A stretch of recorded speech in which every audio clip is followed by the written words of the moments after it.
Train से यात्रा करने वाले यात्रियों के लिए खुशखबरी है। भारतीय रेलवे 1 जून से 200 नई ट्रेनें चलाने जा रहा है। इन ट्रेनों के लिए टिकट की बुकिंग 21 मई यानी आज सुबह 10 बजे से शुरू हो चुकी है। इन ट्रेनों के नियमों में भी काफ़ी बदलाव किया गया है। सबसे बड़ा बदलाव ये है कि इनमें जनरल कोच भी होंगे और इनमें सफ़र करने के लिए भी रिजर्वेशन की ज़रूरत होगी। बिना कंफर्म टिकट जनरल कोच में भी यात्रा नहीं कर सकेंगे। टिकट की बुकिंग केवल आईआरसीटीसी की वेबसाइट या ऐप के जरिए ही हो सकेगी। कोई भी स्टेशन काउंटर नहीं खुलेगा।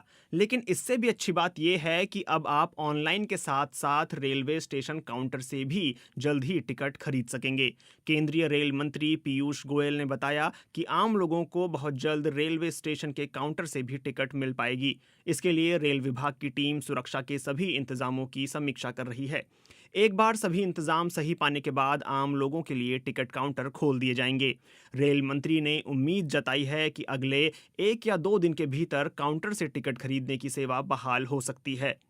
रेलवे ने यह भी साफ किया है कि इनमें एसी, नॉन एसी और जनरल सभी तरह के कोच होंगे। रेलवे की ओर से जारी सूची में दुरंतो, संपर्क क्रांति, जनशताब्दी और पूर्वा एक्सप्रेस जैसी ट्रेनों के नाम शामिल हैं। रेलवे ने साफ किया है कि बिना रिजर्वेशन के यात्रा की अनुमति नहीं होगी। जनरल कोच के लिए भी टिकट बुक करना होगा। इसके लिए यात्री को सेकंड सीटिंग का किराया देना होगा और उसे एक आरक्षित सीट मिलेगी। अन्य सभी श्रेणी में किराया सामान्य ट्रेनों जैसा ही रहेगा। इन ट्रेनों में अधिकतम 30 दिन आगे तक का टिकट लेने की अनुमति होगी। वेटिंग और आरएसी का टिकट भी नियमानुसार ही मिलेगा, लेकिन वेटिंग वालों को यात्रा की अनुमति नहीं दी जाएगी। तत्काल और प्रीमियम तत्काल बुकिंग की अनुमति अभी नहीं मिलेगी।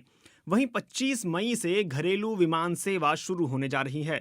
इस दौरान कई तरह के नियम और शर्तें लागू होंगी जिनका पालन करना होगा। केंद्रीय नागरिक उड्डयन मंत्री हरदीप पुरी ने इसे लेकर आज एक प्रेस कॉन्फ्रेंस की।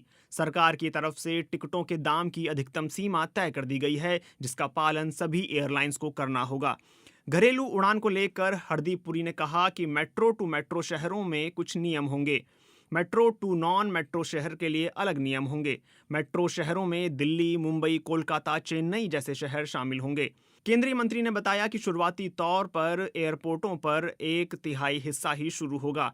किसी भी फ्लाइट में खाना नहीं दिया जाएगा। सिर्फ 33% विमानों को उड़ान की इजाजत दी गई है। विमान के बीच की सीट खाली रखने को लेकर केंद्रीय मंत्री ने कहा कि अभी बीच की सीट खाली रखने को ऐसा कोई नियम नहीं बनाया गया है, लेकिन विमान में हर तरह के अन्य नियमों का पालन किया जाएगा। सरकार की तरफ से अगस्त तक टिकट के कुछ दाम तय कर दिए गए हैं।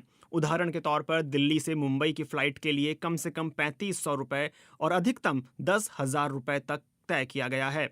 इसी के तहत कंपनियों को दाम तय करने होंगे। टिकटों के दाम का यह सिस्टम अगस्त तक जारी रहेगा। फ्लाइट्स के लिए सरकार द्वारा जारी की गई गाइडलाइंस के मुताबिक यात्रियों को फ्लाइट के वक्त से 2 घंटे पहले एयरपोर्ट पहुंचना होगा। हर किसी को आरोग्य सेतु ऐप रखना होगा। यात्रियों को मास्क, ग्लव्स पहनना जरूरी होगा और सोशल डिस्टेंसिंग का पालन भी करना होगा। इसके अलावा एयरपोर्ट और विमान के कर्मचारियों को पीपीई किट पहनना होगा।